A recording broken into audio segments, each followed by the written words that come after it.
Salutare toată lumea și bine ați venit la un nou vlog. După cum observați, am strâns 14 abonați. E foarte bine. Parcă acum 3 zile am avut vreo 10 abonați și am reușit să strângem 14 abonați. E foarte bine că au crescut și like-urile. Cu o vreme nu mai aveam mai mult de 5 like-uri. Acum am 9 like-uri, e foarte bine.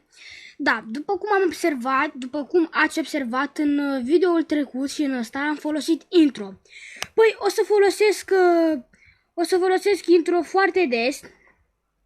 Adică la toate vlogurile o să folosesc intro și poate chiar și pe parcursul vlogurilor o să folosesc muzică. Da, cam ăsta a fost anunțul, că e foarte bine că am reușit să strângem atâția abonați și cam atât cu acest vlog. Vreau să ne întâlnim cel viitor. Pa!